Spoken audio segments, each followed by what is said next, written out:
Hey guys, welcome back to another video. This one I'll be going over the Sharks and Dragons. So first off at the Sharks, there's Nico Hines.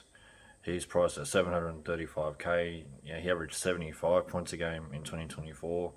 He's down 20 points on the previous year. That would be because of pairing with Braden Trindle.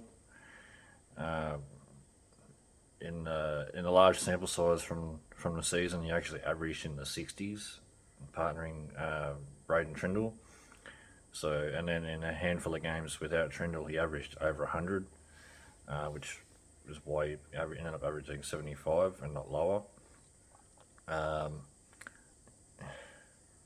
For me, it's probably a bit of an avoid.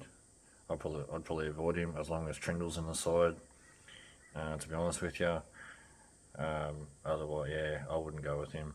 As much as other people like that, people that do podcasts think that Nico is potentially good value because he's cheaper than Cleary. Yeah, I just don't really see it. Only thing that could potentially be the upside is because they've got AFB coming into the side. Potentially, Nico could maybe put AFB over for a try, or for a number of tries throughout the year, potentially. Otherwise, yeah, I probably wouldn't go with Nico, to be honest with you, especially with Trindle in the side and going by like about 20 games or close to 20 games or something like that, playing alongside Trindle where he only averaged in the 60s and like he averaged 100 plus in the handful of games where Trindle wasn't in the side. So that's yeah, that's my opinion on that. And a lot of the predicted sides that have been getting put out by different people have been saying that Nico's going to be at 6 as well instead of at 7, and Trindle's going to be the 7. I suppose that'll remain to be seen. Like, I suppose we'll find out in the trials when they happen in like about 6 weeks, in about 6 weeks from now, or thereabouts. So yeah, we'll see what happens there. Next player I want to mention, Blake Brayley. It could be a little bit of I don't know, a bit of a pot, I guess, in the hooker position. He averaged only 53 last year. If he can find a few more attacking stats and get closer to the 60 mark, he'd be a pretty good pick to have in anyone's sides. Like he's only at 519k, so that's actually a pretty decent price. Wouldn't be my first choice, but yeah, he'd be a pretty good pick if he can pick up a few extra attacking stats and average closer to the 60 mark. But then you've got other guys in the hooker position that average around 60 anyway, like Robson, Robson and others like that. Excuse me.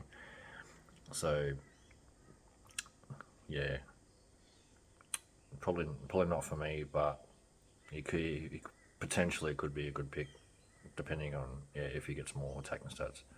Anyway, enough rambling on about that. Cam McInnes, the next player I want to mention. He's at 585k. He averaged basically 60 points a game last year, mostly playing in like the middle or at lock, either or. They're pretty similar. He's not overly a link man anyway when he plays in the 13 position. He's actually dual 2RF hooker, so you can have him. Yeah, you can have him in either one of those spots. Makes him pretty valuable, I suppose, in that regards, being dual. That way, if you got hooker go down, he's in your 2RF, you can sell your hooker and move him up if you wanted to, or vice versa. So the next one, sorry, next one, AFB. I already mentioned him like for a second when I was talking about Nico. He's the most expensive front rower going into this year. At 706k, he averaged 72. But that was at the Warriors, where he was the main guy there. I suppose he'll be the main like guy in the forward pack, I suppose, as well at Sharks. But then they got probably more mouths to feed in that regards as well. Like they got They've got Toby Rudolph, Hazelton. I suppose Royce Hunt left and went to the Tigers, so they don't have him, but he only played little minutes. Yeah, Oregon Kafusi was another one that I nearly forgot. But yeah, they got plenty of mouths to feed there. He'll be the alpha anyway. But yeah, if you want to go with him though, wouldn't push back on it. He's just a little bit expensive for me. I think I could probably get close to the same value of like guys like him and Payne Haas. You can get probably just as good a value out of someone like Terrell May, even Tino. That's probably why they're going to be probably the most popular front rowers probably going into this year. But yeah, wouldn't push back on anyone who really wants to have AFB in their side. If you want to have the top front rower basically from last year. Guys to avoid for me, most of the guys in the centre wing pretty much. Like Ramian will be a good pod at some point during the year. Kaolero was a cheapie last year. He'll be priced right up now. So that's probably a no for me as well. And the guys on the wing, Ronaldo Militalo, Sione Katoa, they'll have weeks where one of them will score like 100 and something, and the other one will score like maybe 15 or 20 if they're lucky. And then the next week it'll be switched around the other way. You just don't know which way they're going to go sometimes. And then after them, another avoid for me would be Will Kennedy in the fullback position. Realistically, there's heaps of other fullbacks that you can go before him anyway. You can list an endless list of them just about, from your Turbos, your Trolls, even Teddy, and so on. So that's just about it for the Sharks. Moving on to the Dragons, they've got a whole new, well, not whole new, but a fairly largely changed side going into 2025. We've got Ben Hunt going to the Broncos. We've got Lomax going to the Dragons. They're the main ones that are gone. Then they've brought in Val Holmes from the Cowboys, the most expensive centre wing from last year. 784k, average 80, which is obviously really good. Question marks, I suppose, how the Dragons are going to go. Obviously, with Ben Hunt and Lomax gone, like the most tries is from Ben Hunt, so they'll be missing that, and quite a few of the tries actually were scored by Lomax on the other end of them as well. That basically changes that whole dynamic with where their attacking stats are going to come from. But if they do go on a decent run, wouldn't push back on Val.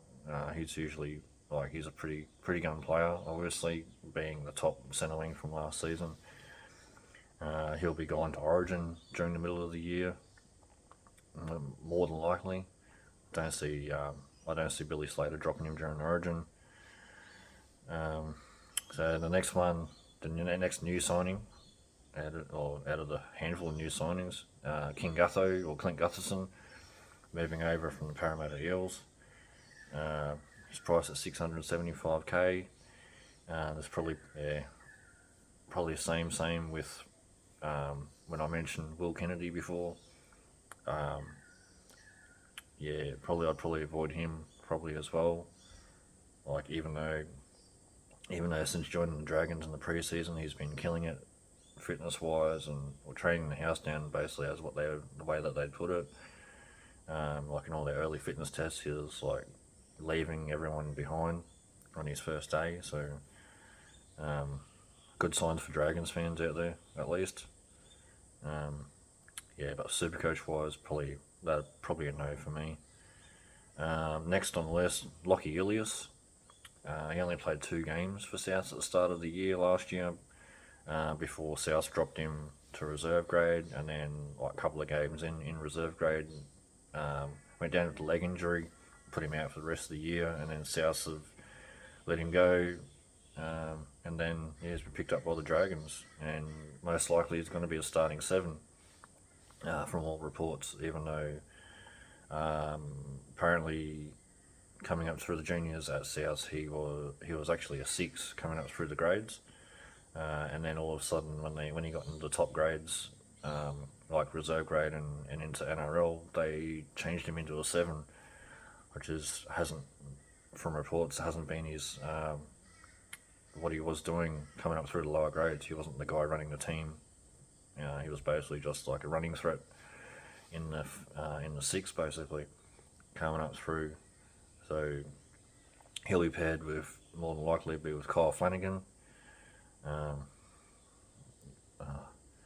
got stuck with Flanagan in my team heaps last year and just couldn't get rid of him because he'd score okay for a couple of weeks. He'd make a little bit of money, but then he'd have like a very shit score or a number of shit scores in a row to follow because Dragons were going terribly. He's 100% an avoid. Wouldn't go anywhere near him. Actually, I forgot to mention also with Ilias, he's probably going to be reasonably popular because of his price. He's not really appealing to me. There's other guys that are probably cheaper, like unless you've got guys like Sandon Smith in your hooker spot, I'd probably have him sitting in the second halfback, or one of my halfback spots, probably ahead of Ilias, and I'd probably even have Lewis Dodd from the Rabbitohs probably in there as well ahead of him as the second halfback if you're going to have like a cheaper guy as your second halfback, unless you're still going to go obviously the 2 guns like previous years, but depends on how you set your team up, I suppose. Moving on from that, Tyrell Sloan, another one I actually want to mention. I heard Flanagan say to James Graham on his podcast, the Buy Round, saying that in the early parts of the preseason, Tyrell Sloan's actually put on like 8 kilos, aiming for 10 kilos apparently, at least, excuse me. And apparently he'll be playing on the wing, from what Flanagan said. Sloan will be playing on the wing, obviously, and they'll have like Tua Pilato on the other one, and then obviously like Val Holmes and Moses Suli be the centres.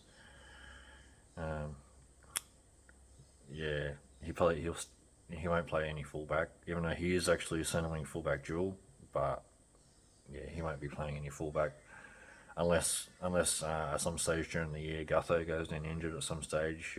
He'll be on the wing pretty much the whole year, and potentially even playing like a mixture of like a wing, a bit of a hybrid wing fullback, and even Holmes could be doing a similar thing where he roams around from centre, not necessarily always being centre throughout the game.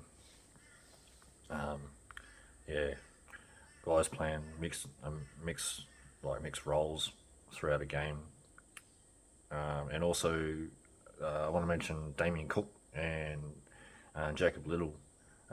Cook was obviously signed from the Rabbitohs. He was like the second highest hooker last year, or he has been the last probably few years, only below Harry Grant, but pretty much.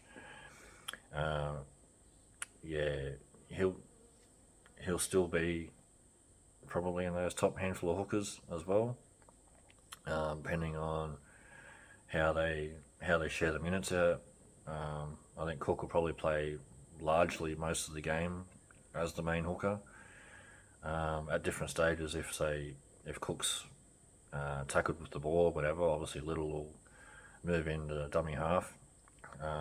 But I've heard Flanagan say that he sees Jacob Little as being more of a ball running player, like a 13, rather than being necessarily just being a dummy half, which is actually different to what other like podcasters have said that they think likely will happen. Like they think Cook will probably end up playing a bit of like a 13 role when Little's on the field.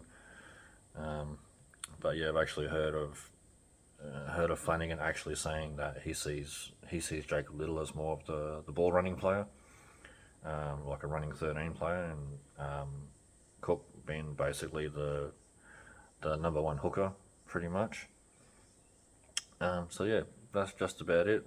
Yeah, if you're liking this content and want to continue to keep watching, please remember to like and subscribe, and I'll see you in the next one.